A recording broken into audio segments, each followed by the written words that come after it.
following video was created because of recent changes in the supply chain with Baxter due to a hurricane. Because of the hurricane, you will be receiving products from different countries. They will be Singapore, Thailand, China, and Ireland. Each of them are the same exact solutions that you're used to using, but a slightly different method of opening or utilizing them. Please enjoy the following videos to use as a reference point for receiving each of these products. So first and foremost, we have our solution strength, which in this case it shows right here. It's 1.5% dextrose, and this is low calcium, and you can see it right here, which is really, this is our S, this is our solution strength. Then our E is located up here. You can see this has the manufacture date, or November 2024, and then we have our expiration date, which is October 31st, 2026. Second to last is A is for amount. That's going to be 2,000. And that is right here. And then L is just checking for leaks. This is the part that comes to you. Here's our frangible. There's the fill line and there's the drain line. Placing that red fill line clamp right in front of the one with the frangible. And make sure you pull it all the way to the back like you used to do to really make sure it's sealed off. And then again, you're going to put the drain line. And I would just recommend sliding this down and then or going just above it. But it will move to make things easier for you to see. So if you just slide it down like this, then that's really great as well. And just make sure you pull it all the way to the back on here. That way, we're always making sure it's fully clamped off. Before every dialysis treatment, you need to make sure that you have available mini cap, hand sanitizer, a mask, and of course, hand soap that you'll be using at your sink.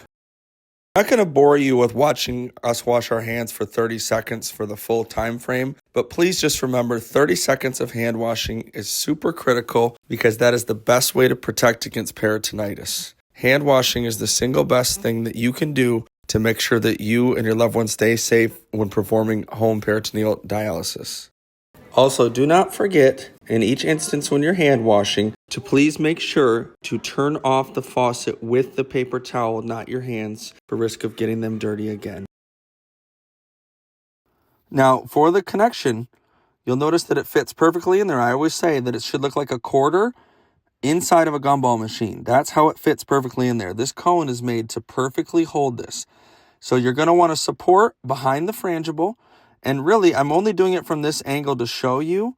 But ideally, you won't be reaching over across anything. You'll be standing in front of this tray. But for the purpose of showing you, I want to reach over. But remember, I'm always keeping my hand tight to where the Y set is, no matter what country it's from, so that I don't make the mistake of reaching over across where I could potentially contaminate the Y set. It's really important to make sure. Remember, if you ever do contaminate, don't be afraid. Let your nurse know so that we can go ahead and make sure that we just follow the proper protocol to make sure that we take care of it. Don't be afraid to say when something happens because that's when a peritonitis can occur.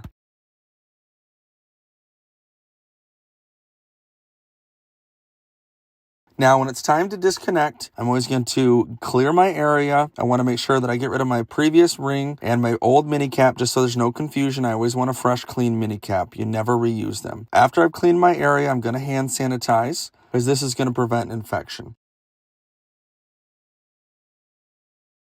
Now I've got my mini cap opened and I'm going to carefully place it inside of the cone. Now remember, if you don't have that dexterity, you can indeed leave it in here. But no matter what, you just want to make sure that you do not touch the inside of the mini cap. That is a contamination. So before I move on to disconnecting it, I got to make sure that my 3 things are done. The fill line is closed, the patient line is closed at the transfer set, and that my drain line is closed. So once I've done that, I can twist off my Y set, flicking it away because I'm never going to reconnect anything. Everything is a one-time use. Then I'm going to carefully lift up my transfer set, bring it over. Remember, this is the only time we move the transfer set. Then I'm going to put it into the mini cap and rotate it towards my body. Then I can pull it out and the cap will be on there safely. Remember, take your time to do this piece because this is where an infection can occur, and that is why this dialysis tray is important to keep a safe space.